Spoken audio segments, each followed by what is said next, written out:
PTSD sucks and it affects a lot of people. Let's be fair, it affects a lot of people. And I'd like to share with you my story with PTSD and how it affects me. So yeah, I'm Jaxby, and this is Jaxby Life on the Spectrum. Although today's video isn't about me being on the spectrum, it's about other mental health.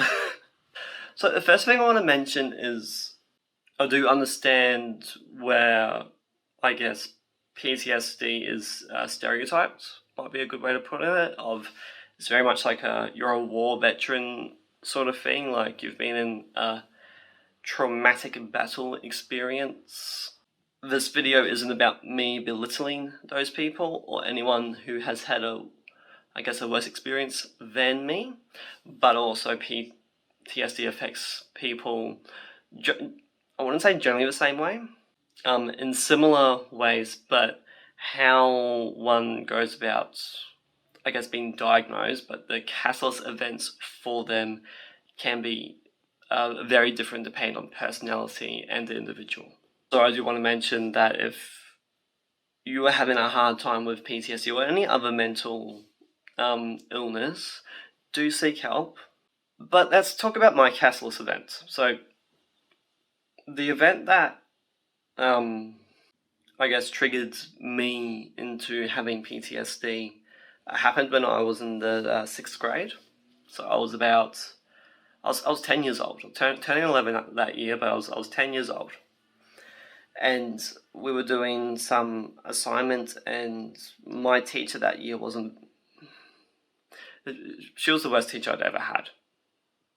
Every other teacher would be like, yeah, I will help you. You got a question? Sure, I'll give you an answer. This teacher would just be like, you've got this, figure it out. I'm not going to help you. So I ended up being about 4 weeks behind in this assignment. This assignment was basically getting the students to do the parent-teacher interview. I was actually part of it. We had to plan out the interview and then run the interview ourselves. It's a parent-teacher interview and you're making the students run it. How is that smart? For one. But I didn't get it, and I was just weeks and weeks behind, and I went up to her desk one day to ask for help, and she's just gone, everyone else is on their final draft and you haven't even submitted your first draft. I'm like, yeah, I know I need help. She just said, if you don't figure this out, I'll throttle you. And she said it in a very stern way, like she was not happy with me. And that wasn't a phrase that I had heard previously. So one, being on the spectrum, I didn't know what she meant, but let's face it, even with being on the spectrum, I could quickly figure out that she wasn't talking about like the throttle on a car or a plane, because, well, that just wouldn't make sense. And she's gone, do you know what that means? And I've gone, no. So she said, you'll be dead by next Monday. So like, as a 10-year-old who at the point in time hadn't even been diagnosed that I was on the spectrum. At the point in time, the belief was I was your typical neurotypical child who did get bullied at school. But that was the belief at the point in time. So I've taken it quite seriously. This is firstly a threat on my life and therefore my well-being. Yeah, like, let's be fair, like I broke down, like, well, I've just been threatened by someone who is supposed to be looking out for my health and well-being. And she has just made a threat to it. Yeah, that affected, well, let's be fair, it's affected the rest of my life. It's affected my ability to be in a learning environment, mainly. And other parts in everyday life, it affects me. So, like, straight away I was affected. 10 years later, I was affected. And even today, I'm affected by it. Let's be quite frank about it. That school didn't handle that situation very well. I told my parents, they told the school's like, well, this teacher has been with us for 30 years, she's awesome, she does her job really well, and well, my mum and dad are like, she just made a threat to a kid. But my parents didn't ooh, how do I word this? I love my parents, and I think I don't blame their choice, but they made a choice to not proceed in any form of legal battle to the school against this. Heck, the teacher even admitted to mum. My mum went to the teacher, not that she didn't believe me, but to go, this is a serious accusation here. Let's make sure that I've got all the facts straight. This is before we even spoke to the principal of the school, so the head teacher. She's gone to my teacher and gone, did you say this to my son? And she's gone, yeah, I did. And the school did not see how that's a problem. But anyway, my parents decided not to take any form of legal action against the teacher or the school because they thought that one, I was quite obviously traumatized by the experience. I'm 10 years old and they didn't want to make anything worse for me. So I do respect them for that. And even now, while, yeah, sure, I'll like justice because, well, it has affected my life. But I don't want to deal with that teacher. She's out of my life, and I'm trying to keep my life together as much as possible. That's where I'm at with it. Yeah, as I said, because like this event affected the rest of my schooling. I finished school. But it wasn't easy. And in saying that, like with it affecting me for the rest of my schooling, like how it initially affected me was very difficult for mum and dad. Like of a better term, I'd come home almost every day for that year, but even for a few years after, it was most days from school, and I'll break down. I'll break down because I just didn't know how to cope with life. Initially, things got so bad that mum had to hide all the knives away because as a 10, 11-year-old, I was suicidal. But yes, no, it affected me for the rest of my life. Very much aware of my surroundings. Especially if I'm by myself, I do tend to look over my shoulder, even today.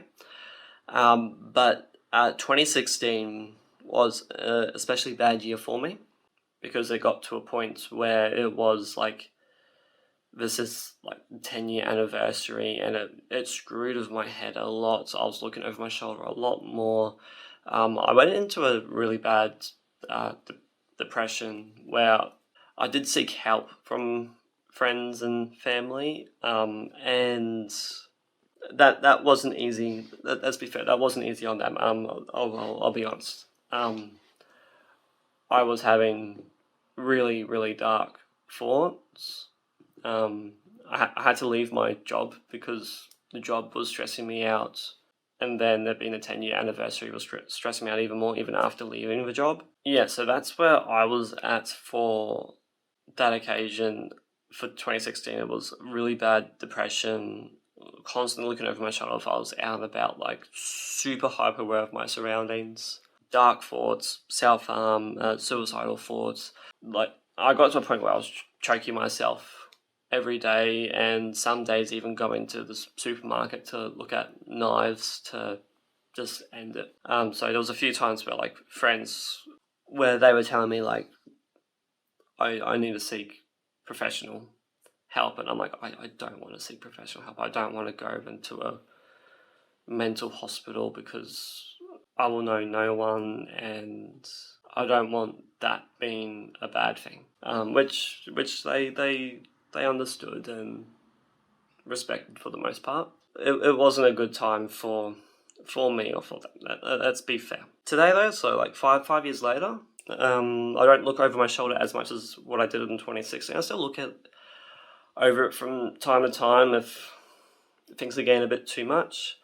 But a lot of it is basically, for me, the PTSD, the anxiety disorder, and being on the spectrum can play off each other so much because being on the spectrum, I don't like Christmas time.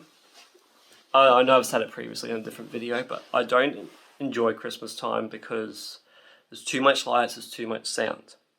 But then that disturbs the PTSD because I'm like, something's going to happen. Like, there's so much sound. What if I don't see or hear it coming? So I do become a little bit more on edge around Christmas time.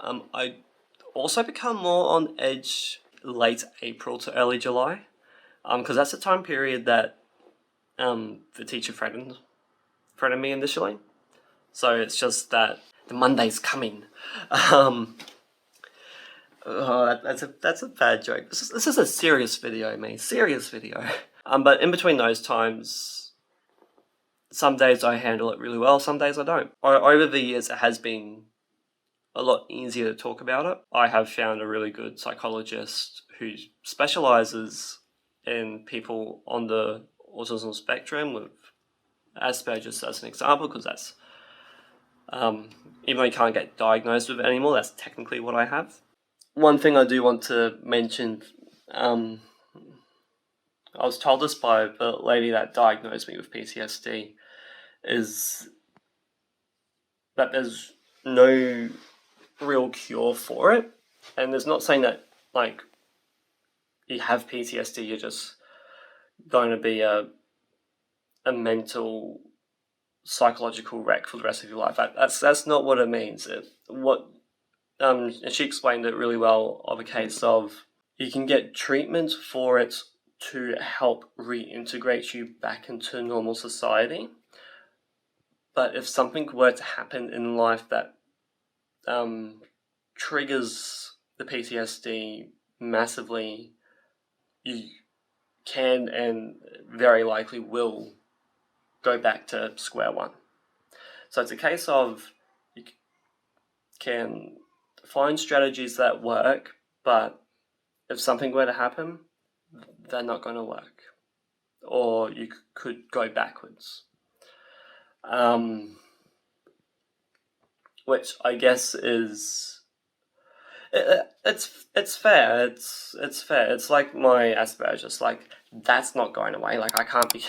That's not curable. But that is something that I do want to say. So basically, from that is, it doesn't matter how old someone is.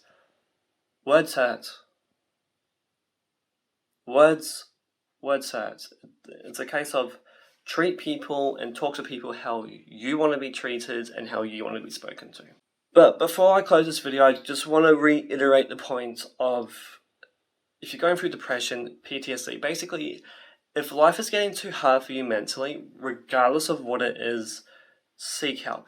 But anyway, I want to thank all of you for watching this video. Yeah, subscribe, hit that bell notification so that you stay up to date. See ya.